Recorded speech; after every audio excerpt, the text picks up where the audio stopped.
present The Late Edwina Black, a mystery thriller by William Dinner and William Morham, with all the members of the original London theatre production, Stephen Murray, Catherine Lacey, Raymond Huntley, and Beatrice Varley. The Late Edwina Black.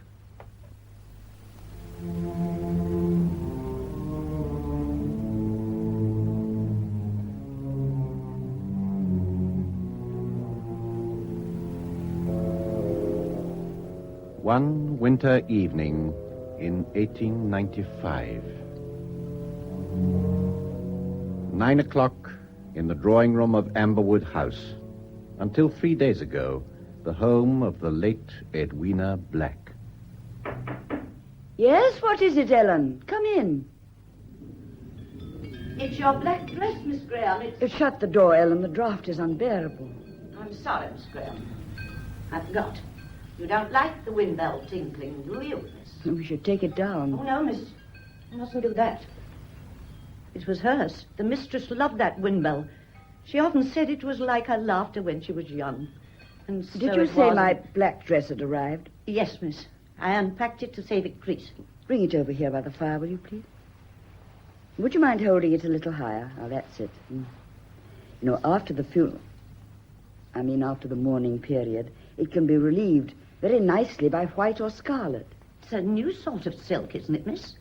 I don't remember the mistress ever having any like that. It's a special mourning material, the dressmaker tells me. Made in London somewhere.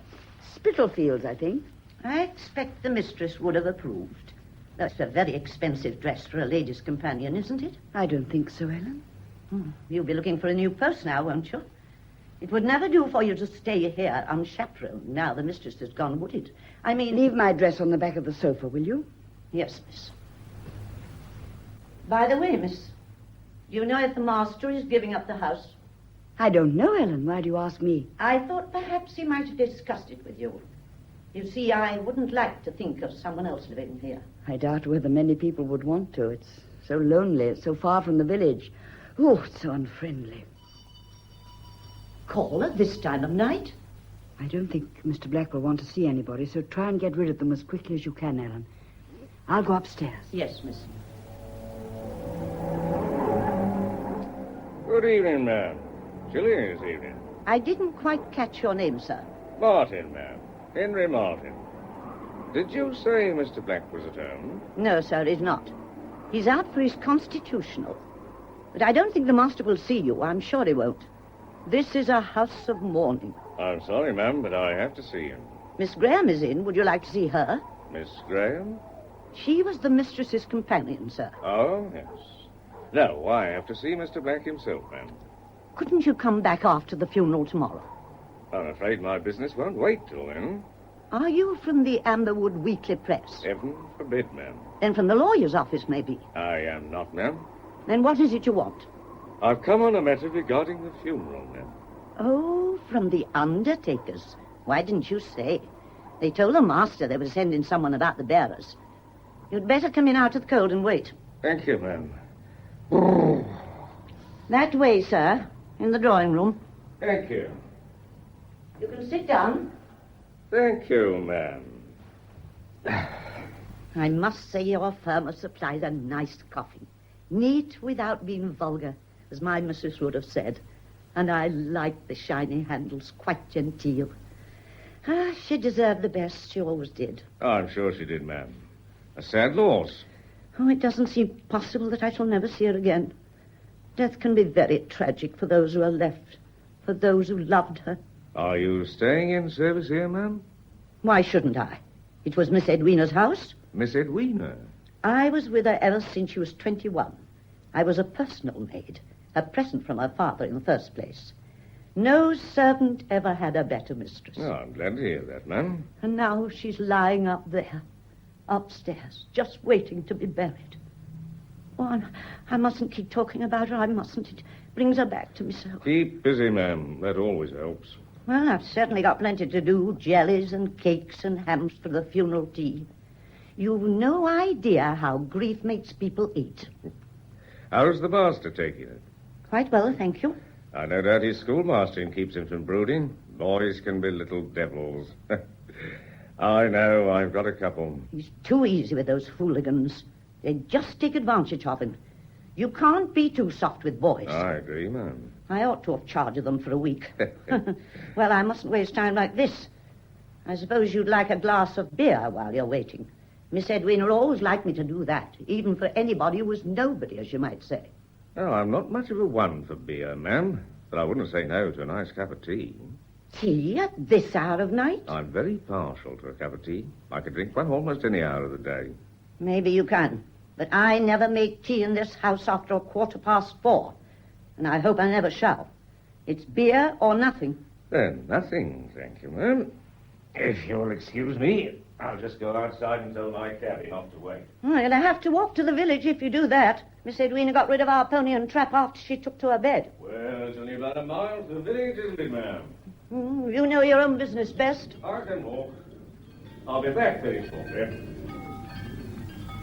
Ellen, who was it, Ellen? Just someone to see the master about the funeral. Oh, good evening, sir. Good evening, Erin. Who was our caller? I've just seen the cab in the drive, so I came in by the back door. It's a Mr. Martin, sir. He'll be back in a moment or two. No, I can't see anyone now. Tell him to come back after the funeral. He's come about the funeral, sir. The bearers, I think. Oh. Very well, I have to see him, I suppose. Oh, by the way, Ellen, you haven't hung any crepe on the back door. You know what the squire's wife will think when she rides down the lane. Oh, I'll go and do it straight away, sir. Lisa, your dress has arrived. Yes, First one I've given you. and it's black. Oh, I hate black. I long for colour, masses of it, rich, exciting colour. I seem to have worn dull, drab things all my life, and now the first dress you give me is black. Oh, Gregory, I don't want to go to her funeral. I can't bear the idea. It'll be over in half an hour, an hour at the Yes, most. but she's so many friends. They'll all be there. And what will they be thinking, saying about us? Don't even worry either of us. Not now. We're not staying in this house much longer. There's only the funeral, and then we'll be free, Lisa. Oh. Completely free. Next week I'll start clearing up my affairs, and then, in a month or two, Italy. Thousands of miles away from this house. No more whispering, no more deceit. Oh, it'll be heaven, Gregory. You've been wonderful, my dear.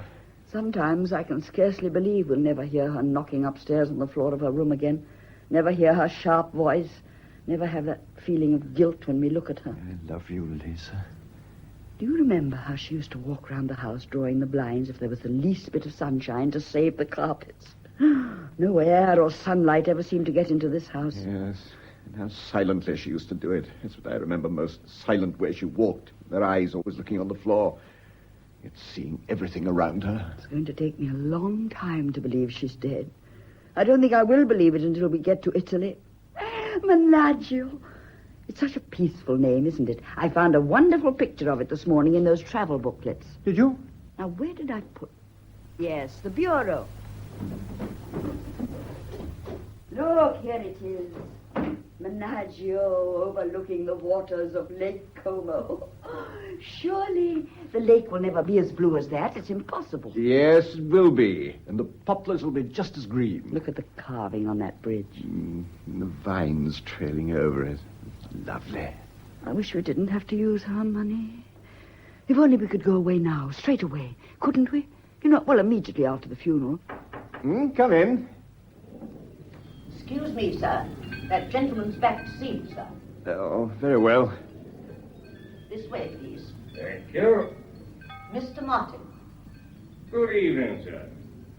I hope you'll pardon this late call, but my business is urgent. It wouldn't wait till the morning. It's certainly rather late.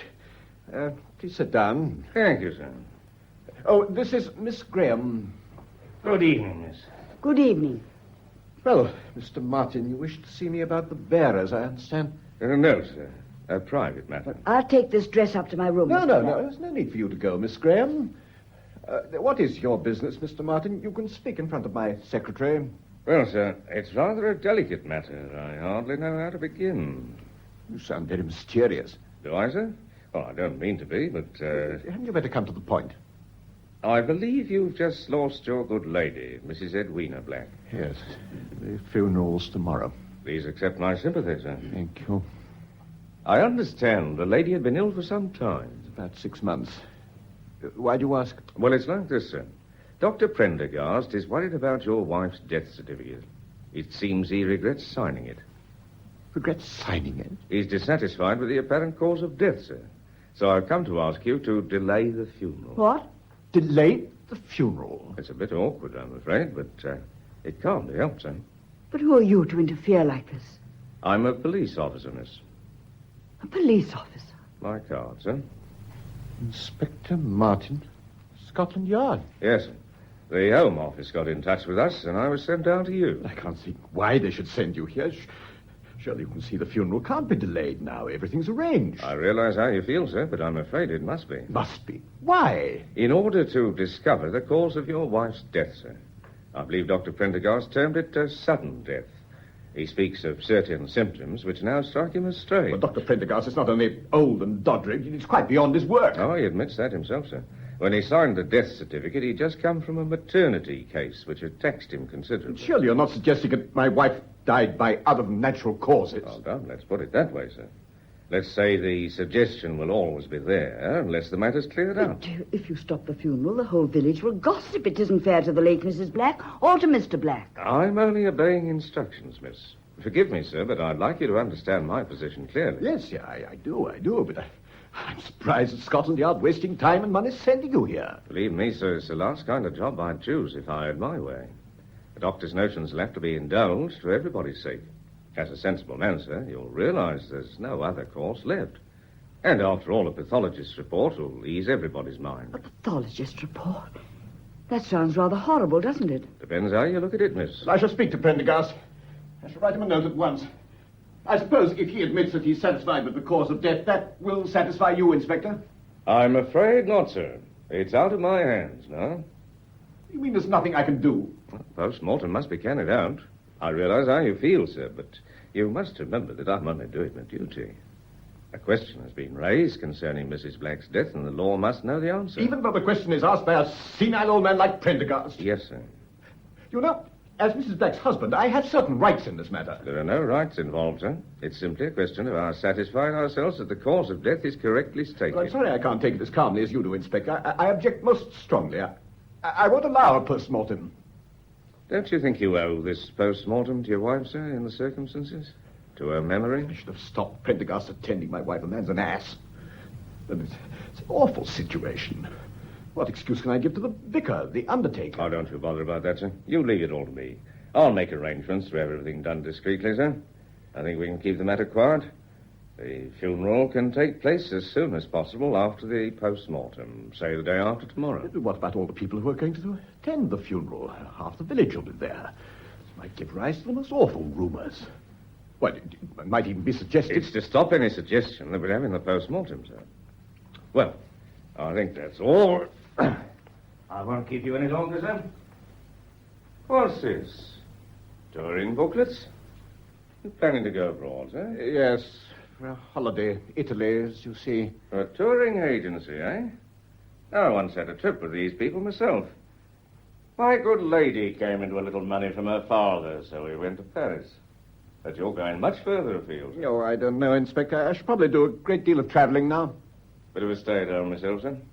Nothing I like better than to potter about my bit of garden at Streatham. Well, I'll be off. I expect I'll have the report through by Thursday. You'll keep me informed, I suppose. I'll come down at once, sir. Good night, sir. Good night, Inspector. My apology if I've taken the matter rather badly. But you haven't, sir. You've taken it very well indeed. Very well indeed. Good night, miss.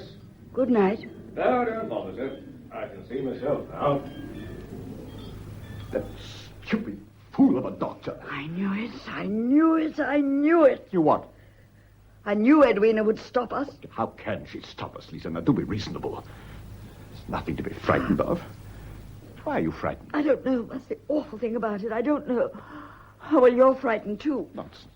Why should I be frightened? She died a natural death. Yes, but she stopped us from going away. She might almost be sitting there laughing at us, telling us we can't escape For her. heaven's sake, control yourself, Lisa. There's nothing to be frightened of. The whole thing will be cleared up in a few days. But in the meantime, we must carry on as though Inspector Martin and the whole of Scotland Yard didn't exist.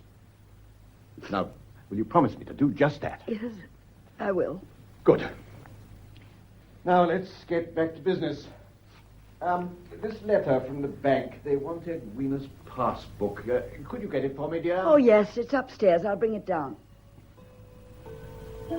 Lisa, why are you gazing up the stairs like that? The passbook. It's in her room. I hate going there now. You're letting your imagination run away with you. I can't go up there. I can't. She's dead, Lisa. Can't you get that into your head? She's dead. Is she?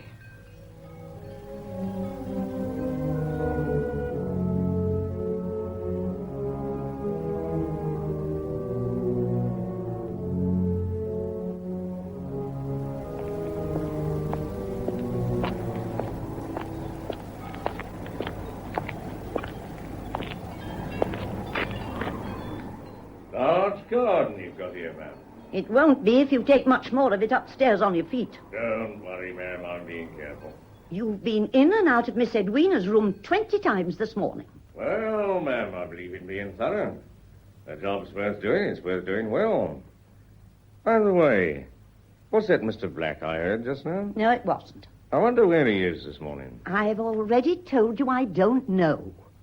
Regarding the sick room, ma'am, you're quite sure you moved nothing from it? You keep asking me that.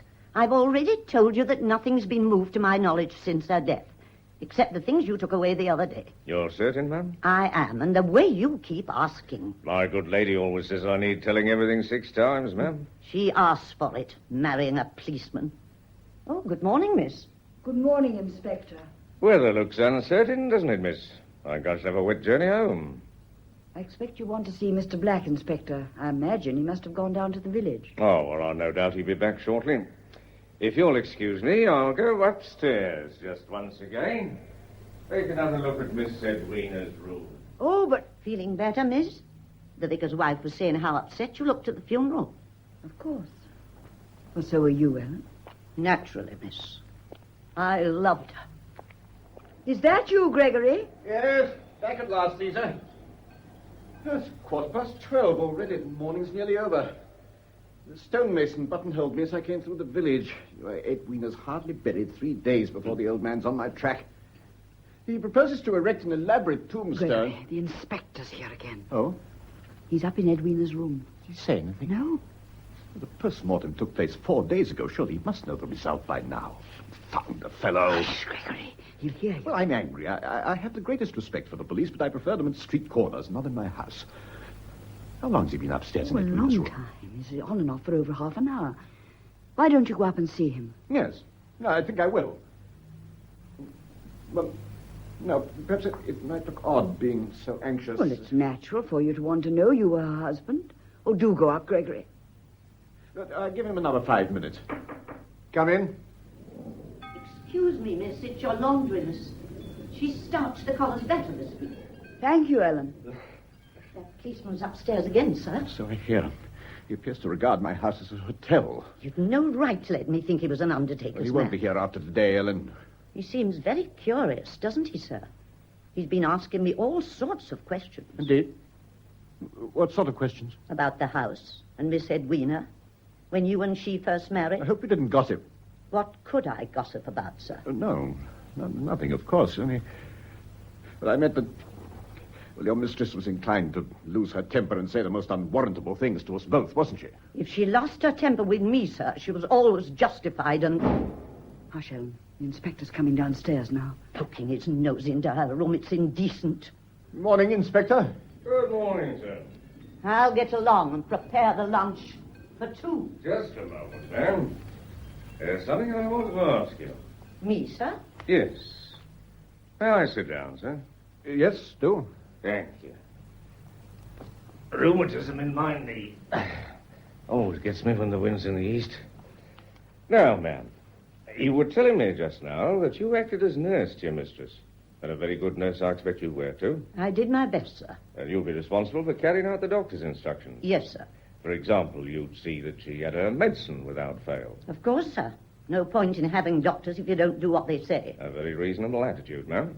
And by the same token, you might say there's no point in having policemen if you don't tell them the truth. Naturally, sir. Mr. Black thinks they cost enough anyway. Indeed, ma'am. Well, we'll see he gets his money's worth. Now, you're sure you always gave your mistress her medicine, night and morning, and that you never forgot once? Yes, sir.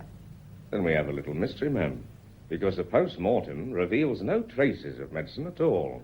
Well, she had it, sir. I don't think you're quite telling me the truth. Not telling the truth. Science is very exact. If she had it, we'd have found traces of it. You ought to know better than to lie to the policeman. Well, I... Yes? I tried to make her take it, sir, but she never would. She'd just pour it away. Once she ruined a bottle of toilet water by pouring it into that, and she made me promise not to tell the doctor or anyone. I see, ma'am. An obstinate invalid, eh? She didn't like the stuff, so she got rid of it. She used to say it tasted horrible. And I don't think it would have done her any good anyway. Well, ma'am, that solved my little mystery. And now I'll not keep you any longer from preparing your lunch for two.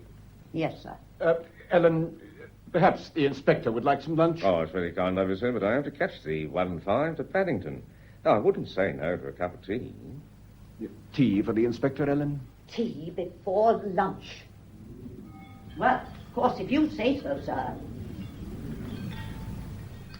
A very spirited lady, sir. Inspector, I really cannot see that it matters now whether my wife took her medicine or not. Well, sir, when there's a post-mortem, we get a report, and then every little detail has to be checked. Yes, I know what the official mind is like, but I hope that now you're satisfied and we've seen the end of it. The end, sir?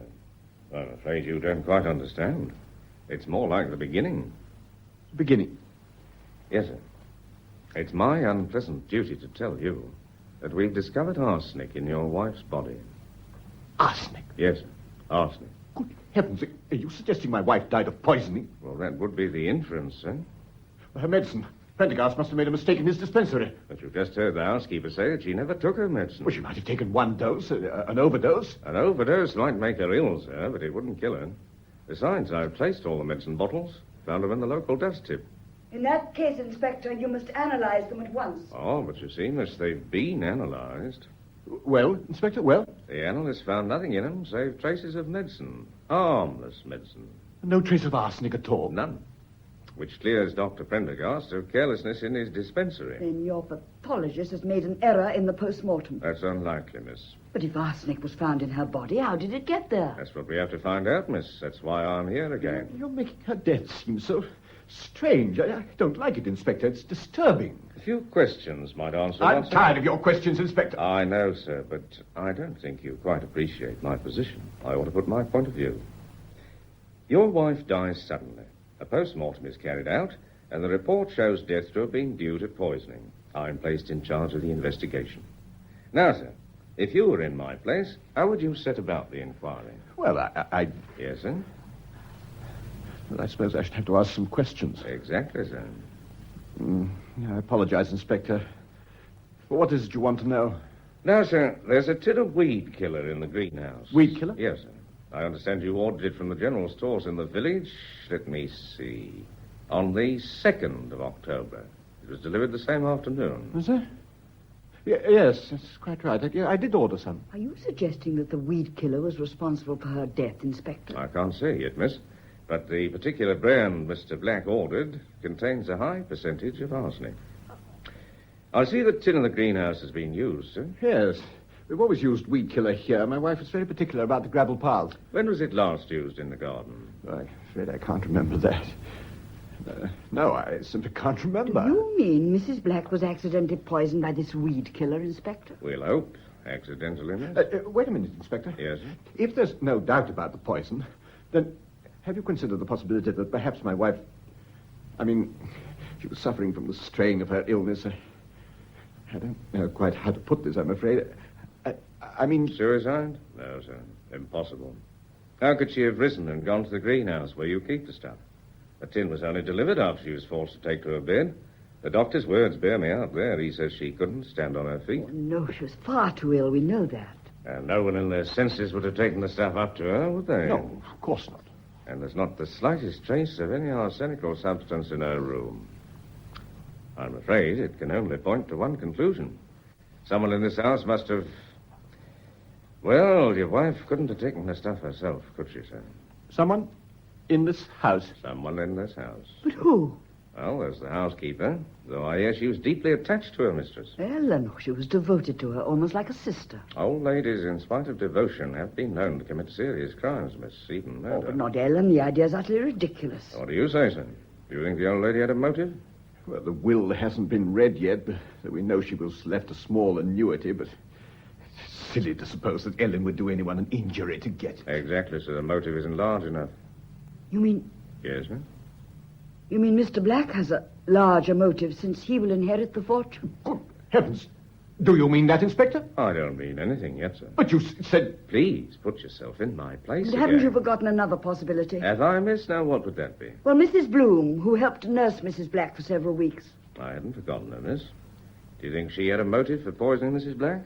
Mr. Black dismissed her for thieving, and I heard her say something about paying him out for it. That's true, isn't it, Mr. Black? I did hear her say that. Yes, it's quite true, Inspector. I caught the woman stealing some of my books. I had to dismiss her. But you doubt if she'd poisoned your wife in revenge, sir. Yes, quite frankly, I do. Oh, she might have done it to get you into trouble. Some women would do anything. Do you sincerely believe that, miss?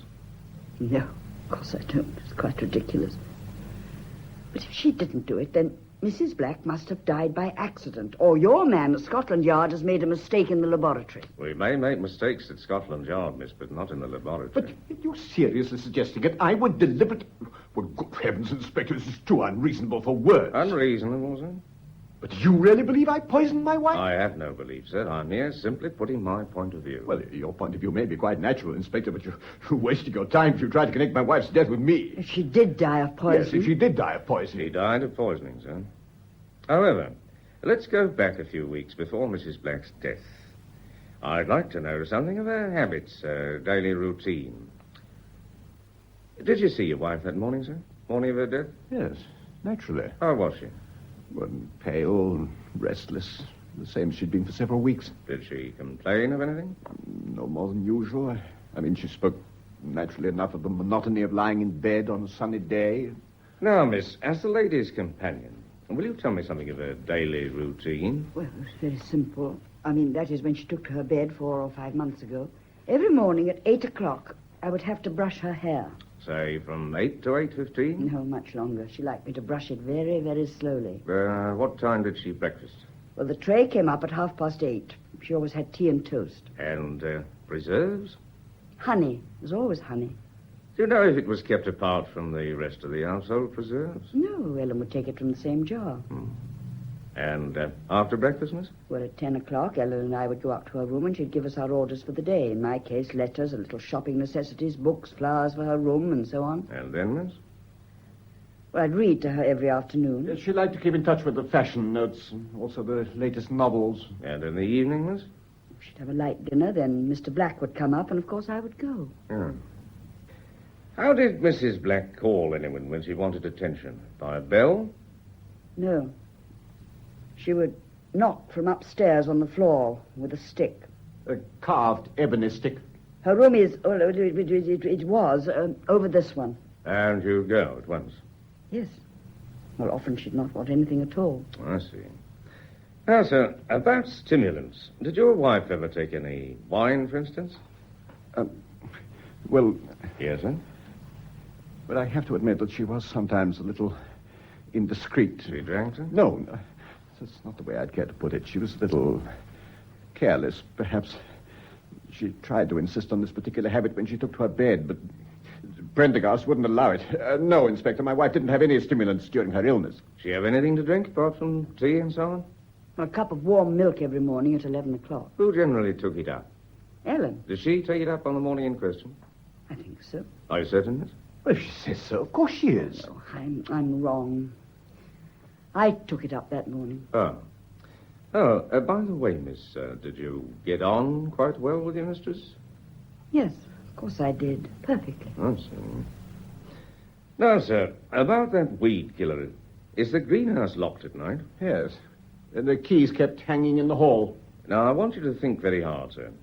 Can you recall who was last in the greenhouse on the night before your wife died? Ellen. Yes, I remember distinctly. Ellen. You're absolutely certain it was Ellen? Absolutely. I see in my book I've made a note that Ellen is under the impression that someone else locked the greenhouse door that night when I asked her very tactfully. She said Miss Graham watered some plants. I did, in the greenhouse. So she says, miss. Did you, Miss Graham? Well, I must have done if Ellen says so. Did you notice whether the tin of weed killer was in its usual place, miss, on the shelf? No, I didn't notice. I can't say. I thought perhaps as you were the last But there. how could Elizabeth... I mean, Miss Graham... No, it would turn out to be so important. And your wife died the next morning about 12 o'clock, sir. Yes. Yeah. Well, I don't think there's anything else at the moment. I'm sorry we've delayed you from taking your holiday, sir. I hope you'll soon bring your inquiries to an end. I'm anxious to leave Amberwood in a week or two. But you wouldn't want to go with Mrs. Black's death not satisfactorily explained, would you, sir? No, of course I wouldn't want to do that. You were going to, Egypt, wasn't it? No, Italy. Ah, yes, of course. I saw those touring booklets, didn't I? Were you, going alone, sir? Why do you ask? Oh, just curiosity, sir. Well, I don't know yet. They make those booklets very attractive, don't they? Those you had were ordered some time ago, I believe. I remember noticing the date when they were sent out. Travel agency always rubber stamps them before posting, as you probably noticed. Those you had were sent here about 5 weeks before the lady's death. Really? Yes, that's quite right. I don't mind telling you, sir, that puzzled me a bit. Why? Oh, 5 weeks in advance of the lady's death seems a little pessimistic. Pessimistic? What do you mean? Oh, nothing, sir, really. Just that it was fortunate you had those booklets already here. I ordered those booklets in advance because I'd often thought of going abroad. But you didn't order them, sir. I beg your pardon? You sent for them, miss, didn't you? Yes, I did. But why have you been asking me, Inspector? Why hide the fact that you knew Miss Graham had sent for them? You've been making strange suggestions because they were ordered 5 weeks in advance of my wife's death. You've been making quite a mystery out of it. Why? Not at all, sir. I merely imagined Miss Graham sent for them at your request as a secretarial duty, sir. Oh, I see. 12:30. Our mine is off. Inspector, Mr. Black did not order me to send for those booklets. I got them on my own initiative. Then, you were very wise, miss, getting them so well in advance. Very wise as it happened. Oh, My apologies for having to bother you again this morning, but that greenhouse was worrying me, and who was there last? Well, I'm off to London now. I shall be back tomorrow morning, sir. Should either of you require me? Well, why should we require you, Inspector? Oh, don't know, sir. You may discover something that I've overlooked. overlooked. Overlooked. Well, good day to you, sir. Good day, miss.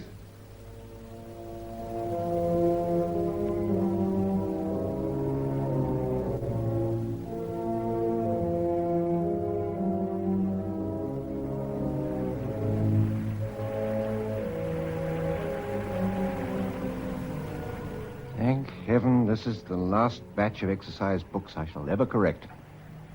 Now that I'm free of the school, I can't think what possessed me to enter the teaching profession. Lisa, push the lamp a little nearer, will you? Need so much light for your sewing? Oh, I hate this room. So many drafts, so many shadows. That's better. Ellen back yet? I want to ask her for those housekeeping accounts. No, she's probably staying at the vicarage until after the rain stops. No doubt discussing Edwina's qualities with the vicar's housemaid. Overlooked. What did you say, my dear? I wonder what Inspector Martin meant when he said that before he left this morning. I don't know, my dear. Something we'd overlooked. No, he questioned Ellen again about Edwina's food. We mustn't keep discussing it, Elizabeth. He can't dismiss it like a boy dismissed from class. It's here in the house with us, not letting us rest. Like this rain, it goes on and on. You really must try not to think about it, my dear. It's 3 days since they buried her. Only 3 days.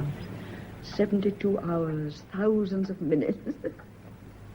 I've never been aware of minutes before. Gregory, what could we have overlooked? We'll keep talking about it, Lisa. Are you as calm as you pretend? Of course. Yes, of course I am.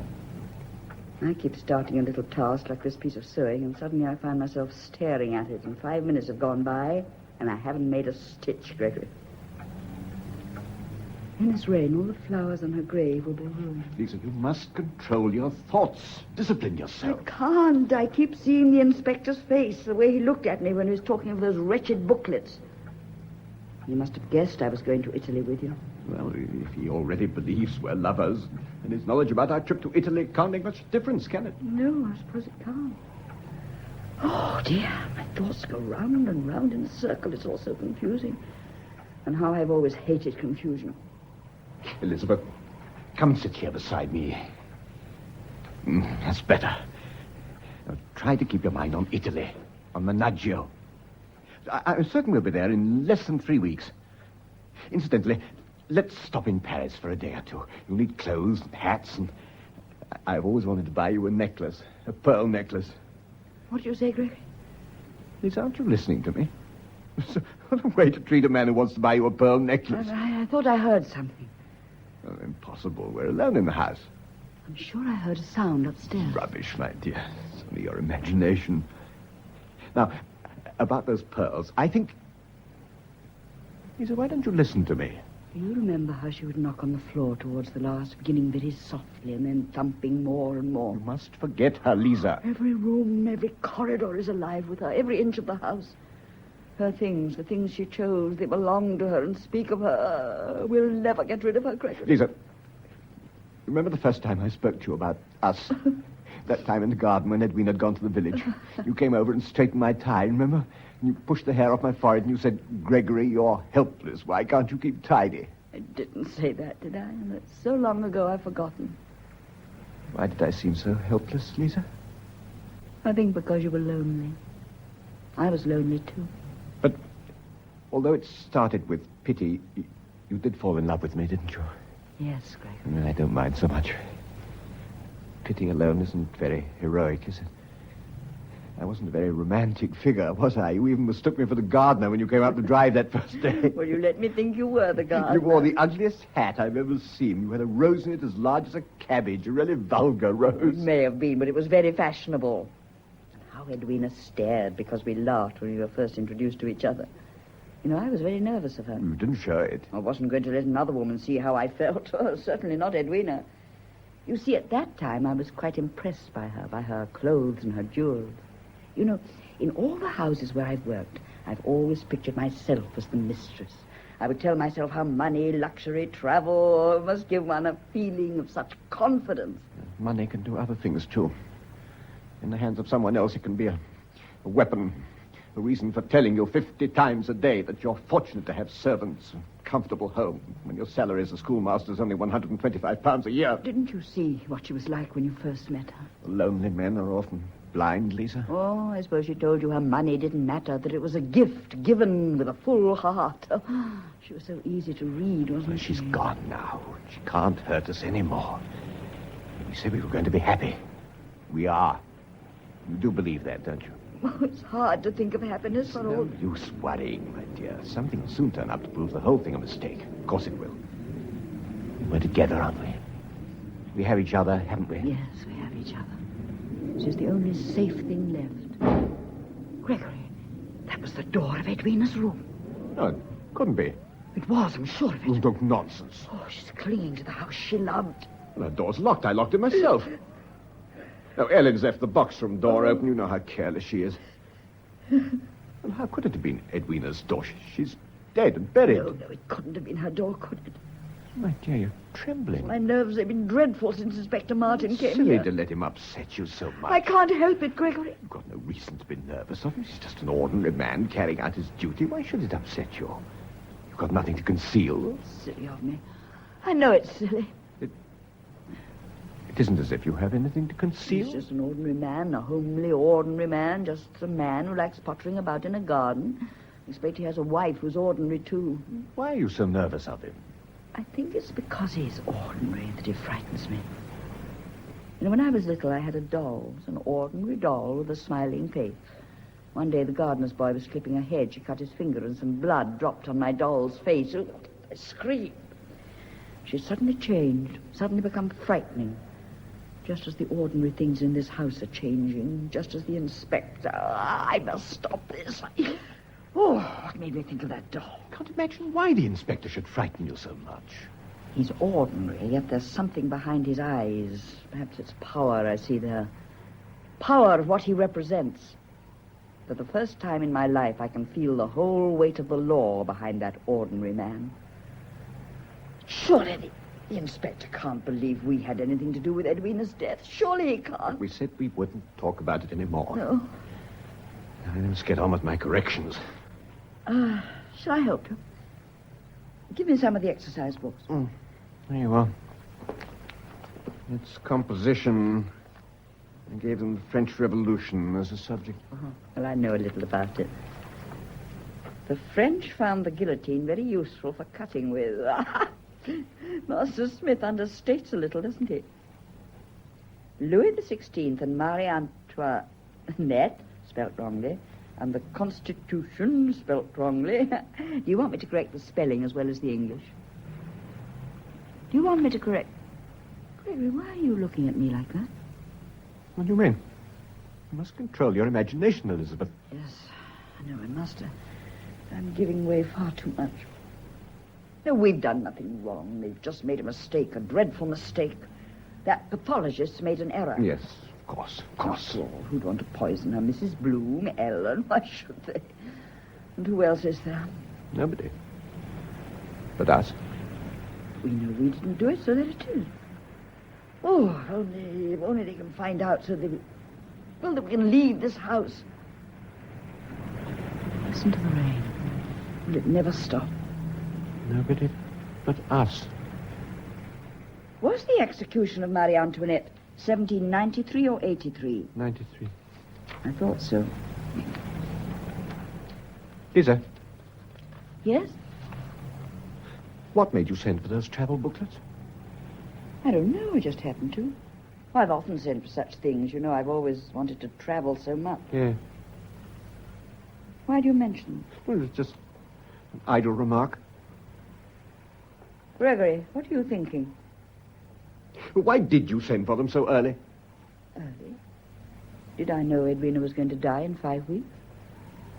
Gregory, what is in your mind? No, nothing. Why'd you say that? Because you spoke to me as if you were the inspector. Oh, don't be so silly, You Elizabeth. even looked at me as you Nonsense. did, as if I were lying. Lisa! Yes, lying. Now, why did I say that? Why did you make me say that? I only meant it must have seemed odd to the inspector you're sending for them weeks before her death. I think you mean you found it odd, Gregory. You're twisting my words. No, you had the thought that I... Oh, good heavens, surely it's not possible, no. You're twisting my words, Elizabeth. Why shouldn't you send for them early? It's perfectly natural. You've always been interested in travel, and your nervousness is only caused by this house. By the way, she still seems to haunt us, isn't it? Well, why did you answer me? You're not nervous for any other reason, are you? I can't believe there's anything in what the inspector suggests. Couldn't have been premeditation that made you send... Could it? Well, why do you sit there just gazing at me? Why did you tell me I'm wrong? Lisa, she was in our way, wasn't she? I don't like saying that, but she was, wasn't she? And you saw how much I needed you. And because you loved me... Lisa, did you? No, answer me. If you did, I'll understand. I love you, Lisa. I love you. I must know. You believe I killed your wife. You believe I poisoned her. How dare you doubt me like this? Do you realize what you're saying? Do you think I would be capable of murder? No, don't use that word, Lisa. Please don't use that word. What you're accusing me of? Murder. Yes. A woman could do it because she loved. Many have. Besides, I hated Edwina. Yes, Gregory, I hated her. No, I wouldn't let you see it. She was cruel. She was horribly cruel. Always making me aware of my place. Always patronizing me in front of her friends. My companion, Miss Graham, such a household treasure. I'm not accusing you, but she was poisoned and in this house. And there's only the two of us, isn't there? You and me. The inspector thinks one of us did it. It's no use trying to deceive me, Gregory. You really believe I did it, that I did it because I loved you. Gregory, how can you accuse me? How can you? I'm not, my dear, I'm not, but... All last night, all day, I kept telling myself something would happen to prove it was a mistake, and just now, I couldn't any longer. It is a mistake, Gregory. Please say it is a mistake. Please say I could. I wish I could believe the pathologist was wrong, but I can't any longer. My brain won't let me anymore. My brain tells me she was poisoned. And if she was, who did it? I swear to you, I didn't do it. Very well. Now, let's forget all about it. It's 9 o'clock, and we haven't had anything to eat. We can't go on accusing each other like this. But I haven't accused you, Gregory. Ellen left everything ready on a tray before she went out. So we might as well dine in here where there's a fire. I'll clear away my books and things. It's not raining so hard now. Hold the door open for me, please. Let me take the tray while you put on the cloth. Thank you. Lisa, can't you forget what I said? It wasn't my fault. It was this house. It's affecting us somehow, making us say things we don't mean. It's alive with malice. She's alive, Gregory. Only in our minds, Lisa. I feel at any moment she may quietly walk down those stairs again, smiling as she used She's to. only in your mind, Lisa. Why should we think of her? We know we didn't kill her, either of us. Oh, trust me, Lisa. Surely you can trust me. Yes, people can't change so suddenly. Not people you love. And now you must eat, my dear. It's nearly an hour past your usual time. Well, sit down at the table. I'm not hungry. It's picnic fashion, I'm afraid. I told Ellen not to bother. See, cold chicken, salad, a trifle I made for you myself. Shouldn't have bothered. Cheese and biscuits would have done. But you like trifle. Gregory, I wonder what would have happened if we told Edwina. Told her what? About us. You never wanted to do that, did you? Well, you know what would have happened. There'd have been most dreadful scenes. I should have had to leave the school. You had no money and Edwina was ill, I know. Compromise. It's always compromise. It's not fair of you, Lisa. Why did you never change her doctor? Well, you know she'd never have anyone but Prendergast. Her faith in him was pathetic. But you should have insisted. Well, surely it was kinder to let her have him if she wished. There was no hope of saving her. It was only a question of time. Yes, perhaps a year, 2 years. That's a very long time. Did you know she was leaving you her money? Yes, but don't go on like this, my dear. You're worrying again. Yes. Lisa, we said we'd trust each other. I'll make some coffee. No, I don't want any tonight. But it's already on the stove. It won't take a moment. Oh, very well. No, it isn't mocha. Which isn't that awful stuff from the village store. You know, I can't drink that. But I'm afraid we're out of mocha. What does Ellen do with it? Ellen? You should say Mrs. Bloom. She hasn't stolen from the kitchen, too, has she? I should have prosecuted that woman. I was far too lenient. You should have done it months ago. Well, I would have done it if I'd known she was stealing from the sick room. Sick room? I told you. I saw her take a brooch from Edwina's jewel box and put it into the pocket of her cloak on the very morning Edwina died. No, you didn't tell me. Well, I thought I had. So much happened that day, I must have forgotten. Gregory, you say you saw Mrs. Bloom take a brooch from Edwina's jewel box and put it in the pocket of her cloak. I just told you so. On the morning Edwina died. Yeah, in the sick room. But you were only in the sick room twice. Once when I was there at 10 o'clock with Mrs. Bloom, and not again until Ellen called you to the bedside at 12. Yeah, I was in the sick room twice. What of it? I gave Edwina her milk at 11 o'clock. If you saw Mrs. Bloom in her cloak, then she must have been leaving the house at 11:30 as usual, after I gave Edwina the milk and before Ellen called you at 12. Why won't you stop talking about it, Lisa? I want an answer, Gregory. Now, please don't put me off like this.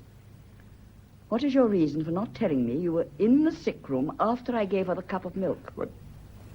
The explanation is quite simple. Edwina was dead when I went up to the sick room. Dead? At 11:30? Yes. Don't you believe me? No.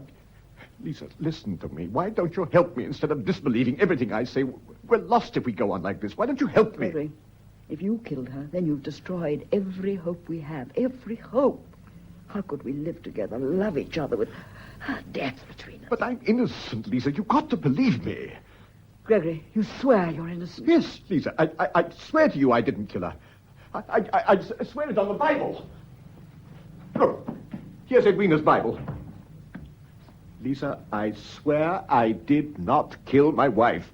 Oh, Gregory, please forgive me. You shouldn't have doubted me.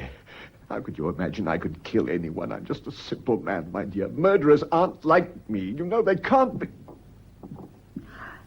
Lisa, what's the matter? I know I can hear something this time. No, it can't be. You can hear it, too.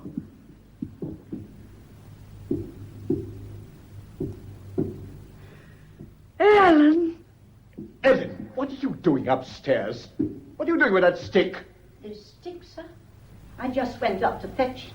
Didn't you promise it to the vicar's wife as a keepsake from Miss Edwina? I forgot it, sir, when I went down to the village earlier. When did you come back? I didn't know you were back. I got home just before the rain started. So I went to her room at once, in case I forgot the stick again. I've been sitting there remembering her. It was so very quiet. We never set her clock again. That's why, I suppose. You shouldn't have come down like that, Ellen. You startled us. Did I, sir? I know I shouldn't have sat there so long, but it was so quiet, what with the clock still standing at 12, just as I stopped it the morning she lay dying. Stop the clock, you say? In case it chimed the hour. I wanted her to have peace while she... Do you remember, sir, how still and peaceful it was in the room when I did that? And how my Miss Edwina just looked at us... That's enough, Ellen. I'm sorry, sir. I'll just put this stick in the hall stand. The vicar's wife is sending a girl for it tomorrow. Shall I make you some coffee or cocoa, sir? No, thanks. Very good, sir. Good night. Damned old fool. No, I can't work. Look, come and sit by me, Lisa, and let's talk about our tour to Italy. No. What is it? What is it? You said Edwina was dead when you went up at 11:30, but she wasn't. Ellen's just said she stopped the clock at 12 when Edwina lay dying, not dead. Edwina was alive when you went into her room at 11:30.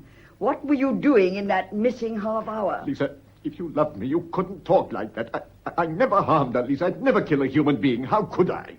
Gregory, will you tell the inspector about your visit to the sick room? You really want me to do that? An innocent man would do it. I see. You want me to shoulder the blame for her death because you're afraid of the police. Yes. Yes, you want me to be guilty. You should have been more honest with me. You should have confessed it when I asked you. You poisoned her. What? You poisoned her because you've always wanted luxury. You've always wanted to be the mistress of a large establishment. You killed my wife for it, and now you want me to take the blame. What do you say? You'd do anything to get what you want. I believe you'd even poison me. Poison you? Yes. Why not with this food? It'd be easier for you, wouldn't it? Because everything has gone wrong. It'd be easier for you if I were to die tonight. Easier for me? Yes. You could say I'd committed suicide because I'd murdered my wife and was afraid now that the police were making inquiries. You'd be safe if they thought that, wouldn't you? But what are you saying? I'm not trying to poison you. But no doubt you want me to swear that on the Bible, too. Yes, look.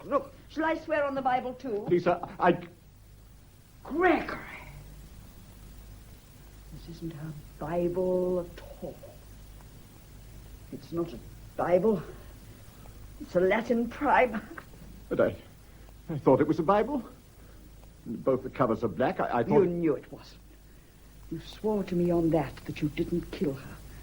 Were you afraid to swear in a Bible because you knew you were going to tell a lie? No, Lisa. You did kill her. You've told me lie after lie. You must believe me. Lie after lie. I won't have you say that. You hear? Don't shout at me. I'm not one of your You're schoolboys. trying to dominate me as she did. How dare you say that? To think that you could smile at me and let me kiss you while you were planning what you were going to do. You could be in my arms and think of murder. Oh, there are worse crimes than murder. You've shown me that. I've been poisoned, too. Poisoned by your lies, your talk of Italy, your love-making that meant nothing at all. You said I was the only woman in the world for you. Together we'd have a glorious future. Lies, lies, lies. You talk of love to me, Elizabeth. What was it for you but an escape from poverty? I should have known that a man who was capable of living on his wife's money was capable of anything. I did not live on my wife's money. You were content to let her keep you, weren't you? It's not the truth. I had my own salary. £125 a year. Did it pay for your servants, your luxurious surroundings, your expensive clothes? How dare you throw that in my face just as she did? It's all true, that's why. She only had to raise a little finger. You came running like a little pet dog. You've never looked at yourself honestly all your life. You've only seen what you wanted to see. You daren't, because then you'd have known you were only a sentimental, weak coward, a silly little schoolmaster who couldn't even control his own boys. You could say that to me. after making love to me. You made love to me. Indeed. And I succeeded very easily, didn't I? Lisa. Gregory. I didn't mean to strike you like that, but... Very well. Now I will tell you why I lied and said Edwina was dead when I went up to the sick room. I'll tell you the truth. The truth from you. This is the truth. Look at me. I said, look at me. When I went up to the sick room at 11:30, Edwina told me you were trying to be rid of her. She said she thought she'd seen you putting something in her milk. Why should she tell you such a lie? Well, I thought then that she was simply trying to make trouble between us. You mean she knew about it? She knew all the time? Yes. You'd always comforted yourself by saying that Edwina never knew. I didn't want to take that comfort away from you. I should have told you from the beginning that she knew about us. I wish you had. It would have been easier. I told myself she was only talking nonsense about the milk, but when the inspector came and I started thinking about those booklets, I thought perhaps you might have done it for my sake. I didn't do it, Gregory. You believe that, don't you? Yes. So Edwina's suggestion, it made everything so sinister. Oh, aren't we silly to let Edwina come between us like this? You know, we're grown-up people and we behave like children. I was cruel to you, my dear. Gregory Black, whom the boys defy, just as you said they did. No, that was a vile thing to say. It isn't true. It is true. But I'm going to change, my dear. I'm going to be strong. And you're going to help me. Yes. We'll not worry about the inspector. Oh, we'll not worry any longer. We'll laugh about it, my darling. I even thought you'd poisoned this trifle.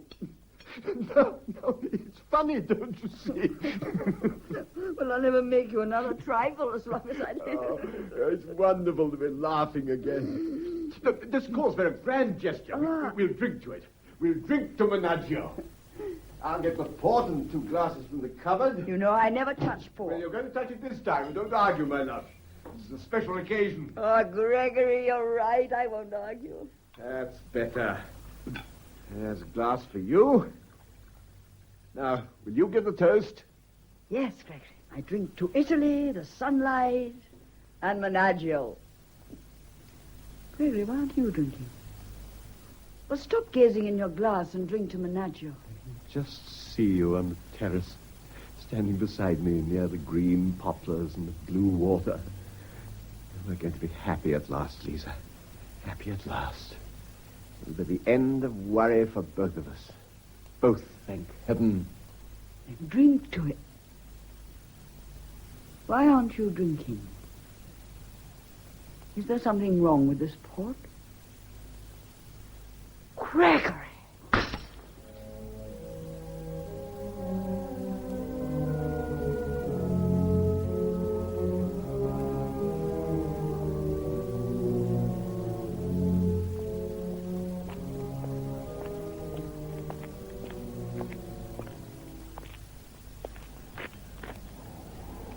Oh, I didn't know you were out this early in the garden, sir. I've been down to the village, Ellen, to fetch Prendergast, so I came back across the field. How is she now? She fell asleep about 8:30, sir, after she got over another turn of sickness. I'll close the window if you don't mind, sir. These early mornings are far too cold for me. Prendergast was out on a case. His wife said she'd send him up directly he got home.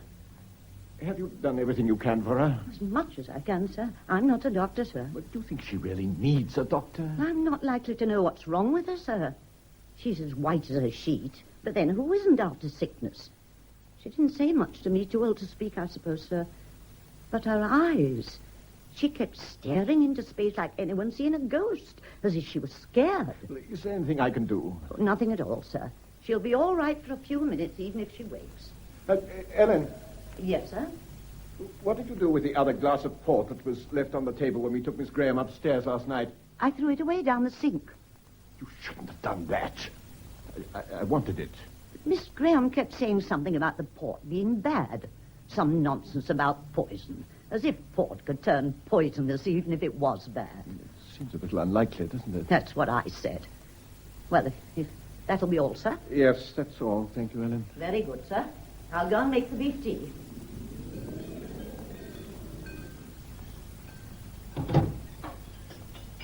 What are you doing with that bottle, Gregory? Lisa. I thought you were too ill to leave your room. I am ill, but I've strength enough to come downstairs to be here when the inspector arrives. You remember he said he'd be coming this morning. I haven't forgotten. I've made up my mind. I'm going to tell him the truth. I'm going to tell him that you murdered your wife and then tried to poison me.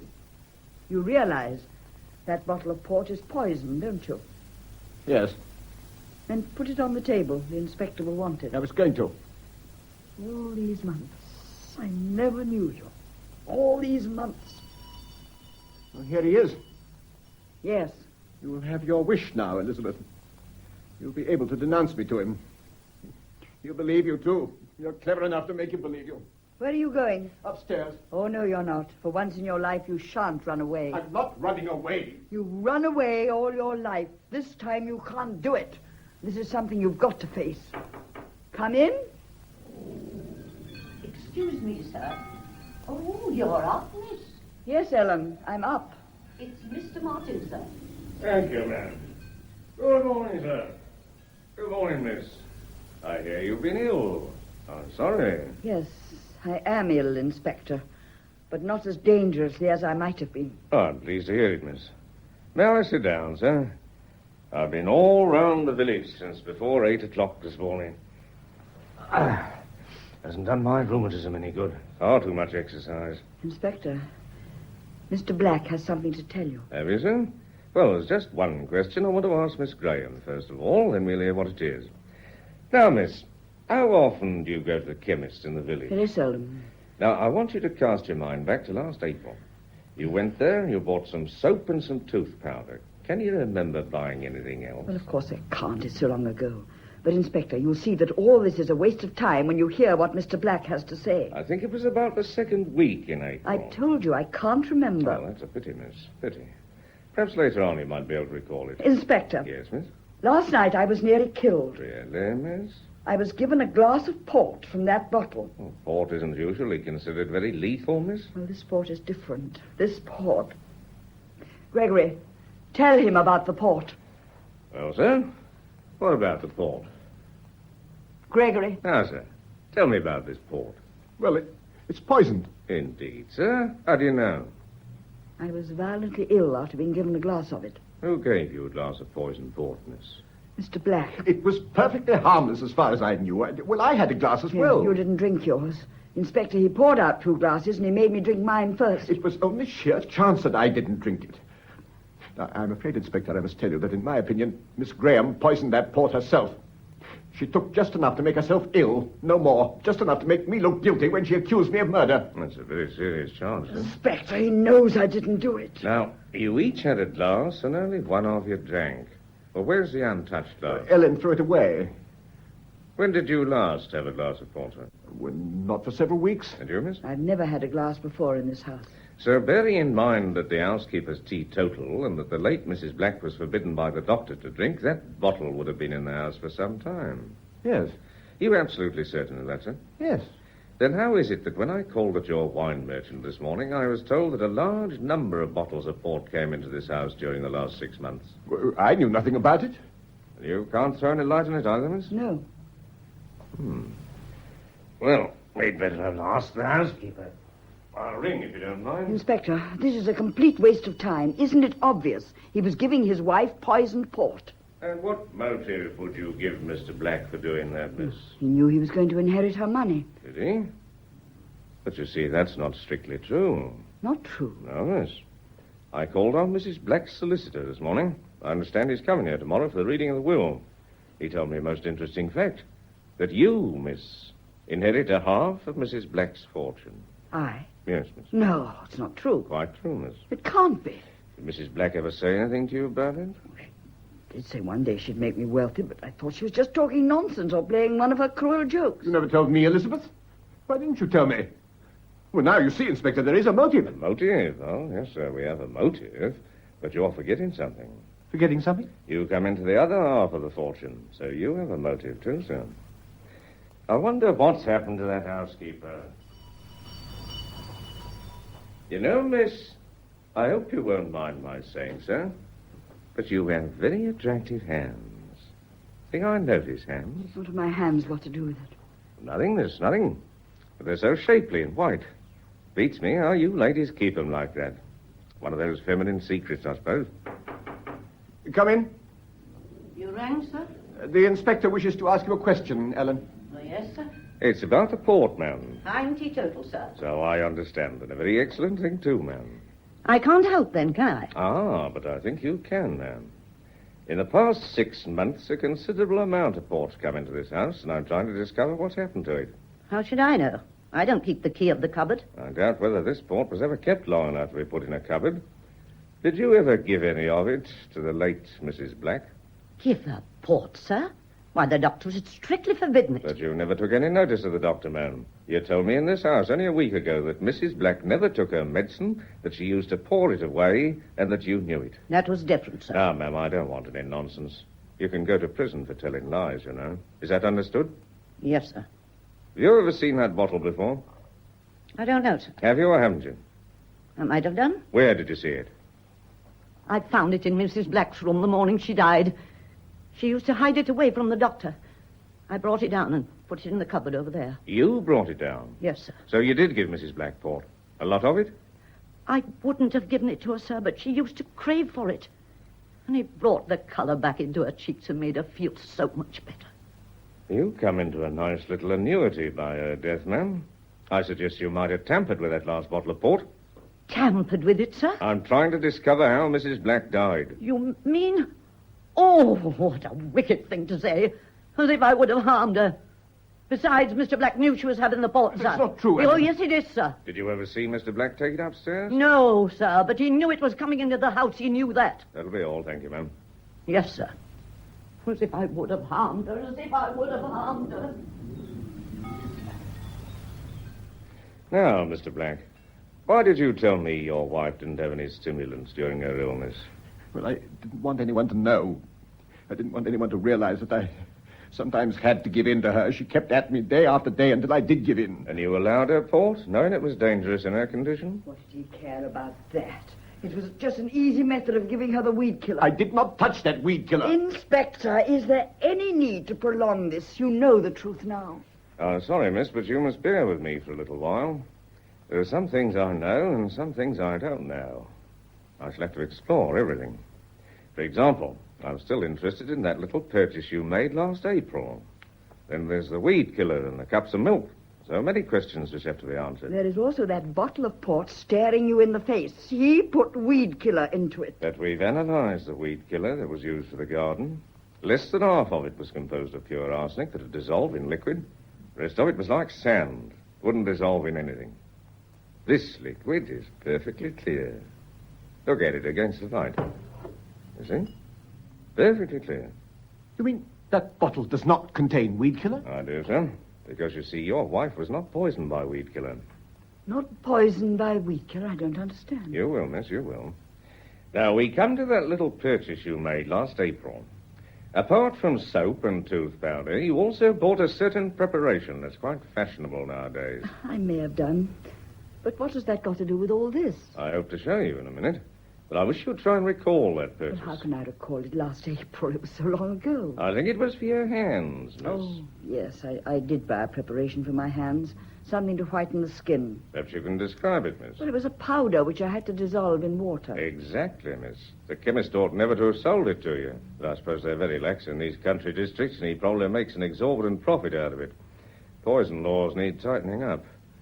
You see, miss, that powder was pure white arsenic. Arsenic? I'm afraid so, miss. But I never knew it was arsenic. I just used it on my hands. I swear I never knew. Are you sure you never knew, miss? I didn't know it was arsenic. And I didn't put arsenic in that bottle of port. I know nothing about the port. I didn't even know Mrs. Black was drinking it. I should think as a lady's companion, it was your business to know what she was Well, I drinking. wish you'd leave me alone. I've told you I'm ill. I feel faint. Inspector, surely the inquiry can be closed now. You've learnt all you came to find out. Not quite, sir. Now, miss, I believe you used all that packet on your hands. Yes, I did. Oh, I understand. That was in April. But you ordered a second packet in June. Now, sir, as master of the house, you left all the shopping to the women folk. Why do you think my wife kept servants, Right, Inspector? so, sir. But there'd be little things you'd buy for yourself in spite of that. Books and so There on. isn't a bookshop in Amberwood, Inspector. No, sir. But there's a barber's. You'd have to go down to the village for that occasionally, wouldn't you? One of those things that women folk can't do for us, eh? And I dare say that on one of those little excursions you might have bought something for your wife. Some little thing she particularly asked you to get for her? No, Inspector, my wife would hardly have trusted me. Besides, she had Miss Graham to do that sort of thing for her. But perhaps Miss Graham would have trusted you, sir. You might have got something for her if she'd asked you to. Well, I might have done, yes. Exactly, sir. That's my point. You did get something for her. The second packet of powder, sir. The second packet of arsenic. I got the second packet. So the chemist says he's most emphatic on the point. I don't remember anything about it. Oh, come, sir. You've got a habit of not remembering. I remember. It was when Ellen was ill in bed with a cold, and you said you would get it for me on your way back from school. I didn't know it was arsenic. Miss Graham asked me to fetch the preparation. I just gave it to her, that's all. Now, miss, did you use all that packet on your hands? No, I didn't use the whole packet. Where is the remainder? It was in my room. Well, it's not there now. No, I must have mislaid it. You mislaid it, eh? Well, that's a pity, miss. A great pity. Because the remainder of that packet killed Mrs. Black. Huh?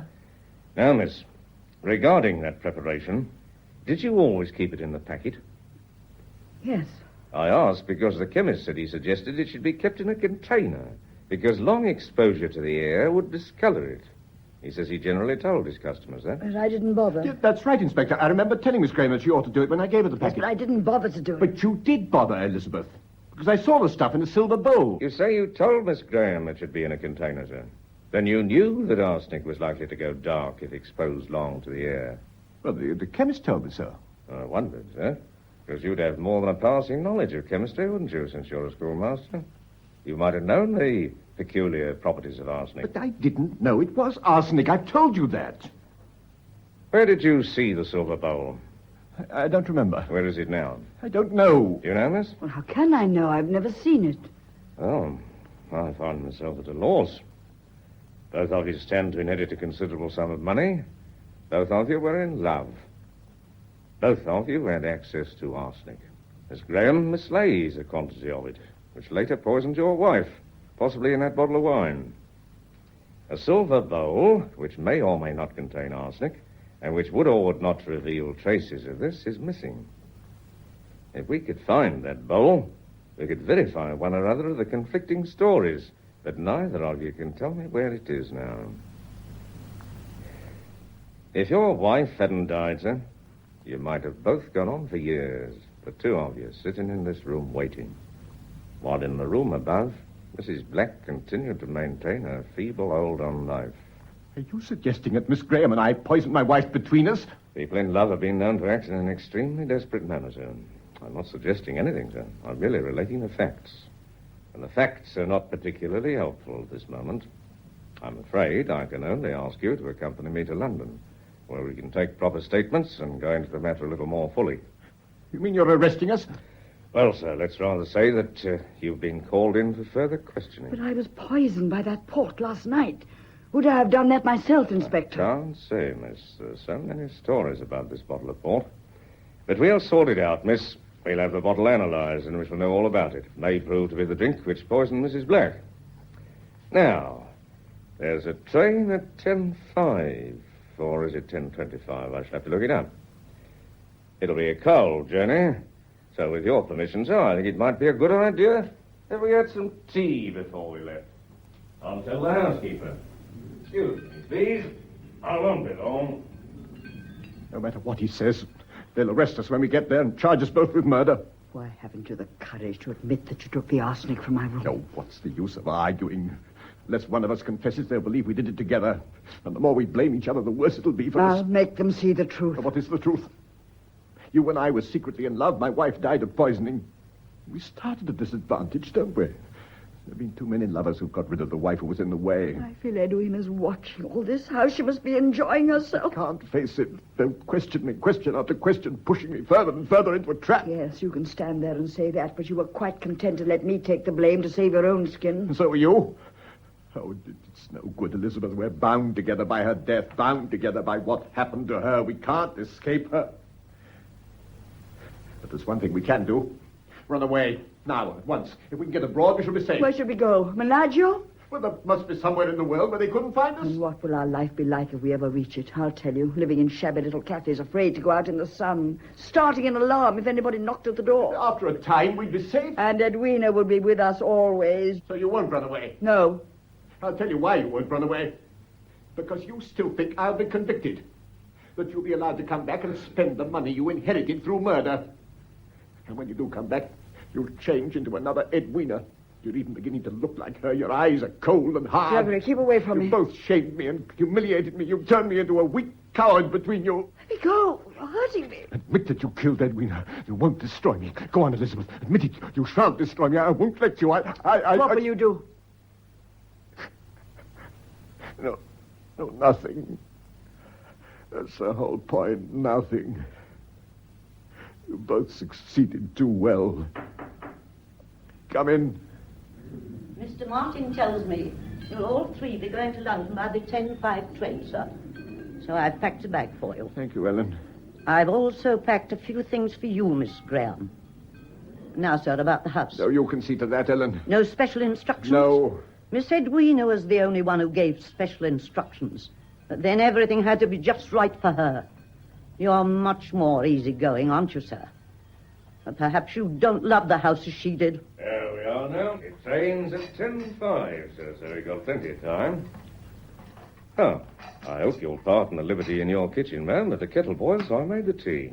I always make the tea when I'm at home. You got the wrong cups. Have I now? Well, never mind, ma'am. I'm not much of a one for these dainty little thimbles are going for nowadays. I like a good-sized cup. Now, miss, you'll have some tea, won't you? No, thank you. There's a cold journey ahead of us. I think you ought to have some. Oh, very well. That's right. Sugar, miss? No, thank you. Oh, dear, I'll put it in now. It doesn't matter. Thank you. Sugar for you, sir? There you are, sir. I'll put one in. Now, ma'am, you'll have a cup of tea, won't you? I'll have mine in the kitchen. Oh, I think Mr. Black will waive convention for once, won't you, sir? I'm sure you like plenty of sugar, ma'am. There you are.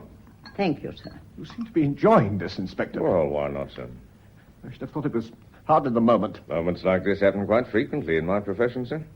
But you know, few moments in life are too serious for a nice cup of tea.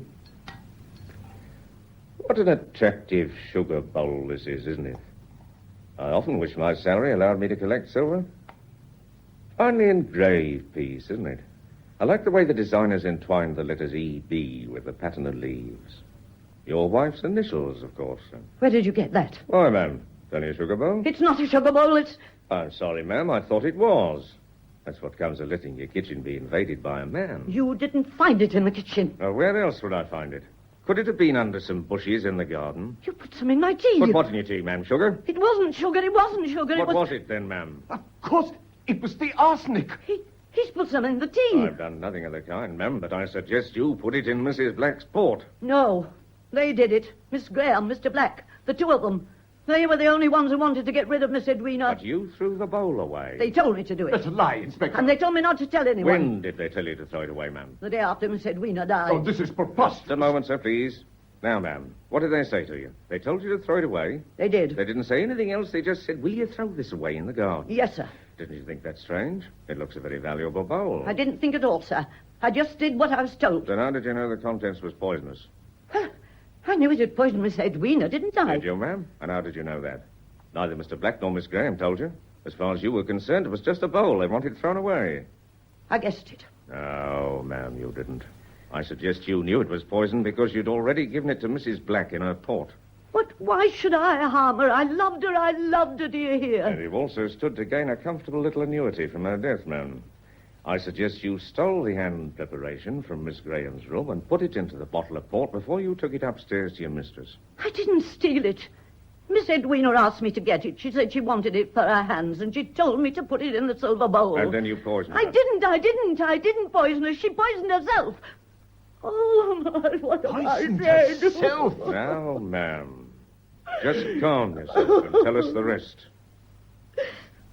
Just before she died, she told me she'd taken some of the stuff in her milk. You mean her port, ma'am? She told me it was her milk. Are you sure? Sure as I'm standing here. She said she'd done it because of them, because they'd made her so unhappy she didn't want to live anymore. She told me not to tell anyone and to throw the bowl away. And you knew that Mr. Black and Miss Graham might be accused of her death. In fact, you deliberately accused them just now. No more than they deserve. They'd hurt her cruelly, and I was going to let them suffer in return. They ought to suffer like she suffered up there in that room alone, unable to move and knowing that they were down here carrying on. If it hadn't been for them, she'd have been alive today, alive, and I've been looking after her. But she'd have died anyway, ma'am, according to the doctor. I'd have kept her alive somehow. But now you've tricked me into telling you, and everybody will know about her. I don't care what you do to me. You can send me to prison, but nobody must know about Miss Edwina killing herself. They mustn't know she committed such a sin. The vicar's wife, the whole village, they respect her memory. They must always respect it. Oh, you mustn't tell. You mustn't tell. Now, ma'am, calm yourself. You and I will go and have a little talk, shall we? Nobody must know. You mustn't tell, please. All right, ma'am. Now, you leave it all to me. Nobody must know. Nobody. Miss Edwina will never forgive me. She'll never forgive me. You mustn't tell anybody. You mustn't. Now, just leave it to me. It'll be all right. Edwina. Not you or I, but Edwina. Oh, Gregory. She wanted to hang us. She knew she was going to die, so she schemed and plotted in that damn sick room of hers. She was mad. I remember now it was she who advised me to get that preparation for my hands. Well, she knew it was arsenic. Who else but Edwina could have thought of such a thing? Who else would have used her own death in such a way? Ellen said Edwina was poisoned with a cup of milk. But I was ill, so who poisoned... She's quieter now. She'll be all right. I hope you'll pardon that very clumsy ruse, but there was nothing else I could do. I was guessing. Till a few minutes ago, I had no inkling of the truth. Just imagine. A frail, sick woman commits suicide and causes all this misery. But where did this bottle of port fit into the picture? That's what I asked myself, sir. In fact, I've been asking myself that for the last half hour. And I can only come to one conclusion. A conclusion based on something I heard in this house 2 or 3 days ago. Do you recall it, sir? It concerns your late wife. No. I have a theory. Let me remove the cork and perhaps...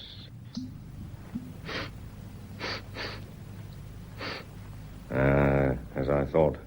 The smell of this contents explained why you thought you were poisoned, miss.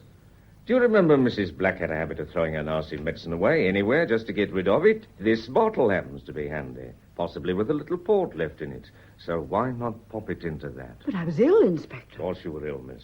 You had a strong overdose of wine last night, and in your overwrought condition... Only medicine. And all the suspicion we built from it. We human beings are very open to suggestion, sir.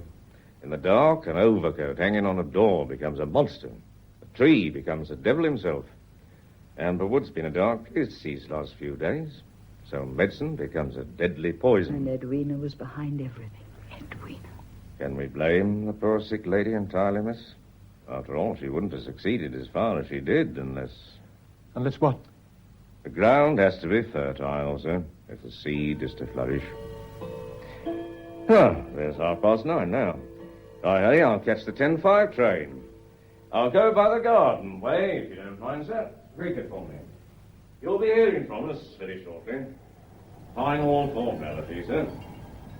Good day to you both. He's right. It was our fault, Gregory. Not either of us, but both of us. And now we're free, Lisa. No, Gregory. She's won, hasn't she? Even after her death, Edwina has parted us. But our love for each other... Our love. What a shoddy, tawdry thing that turned out to be. I think I'll go to my room now and pack. You're not leaving me. Yes, Gregory. We could try again. Could we? Could we live together, love each other without remembering the dreadful things we've said? I couldn't. I'm going upstairs to my room now. If you leave me now, I shall be alone. Alone with her. Alone with Edwina. Lisa, please, come over here. Lisa, we can try again. Don't you see? We know each other now. With no romantic illusions left, we really know each other. We could build on that, Lisa. We could build. Gregory, if only we could. We can, my dear. Menaggio's still there, waiting for us. Oh, Gregory. Yes, you're right. We can.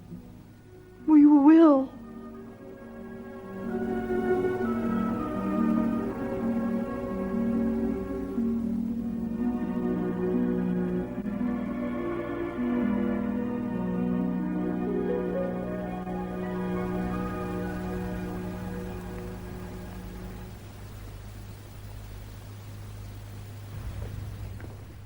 That was The Late Edwina Black by William Dinner and William Morham. It was acted by all the original members of the London theatre production. Ellen, the housekeeper, was played by Beatrice Varley. Henry Martin of Scotland Yard by Raymond Huntley. Elizabeth Graham, the companion, by Catherine Lacey. And Gregory Black, husband of the late Edwina Black, by Stephen Murray. The recorded production was by Raymond Rakes. Raymond Huntley is now appearing in Difference of Opinion at the Garrick Theatre, London.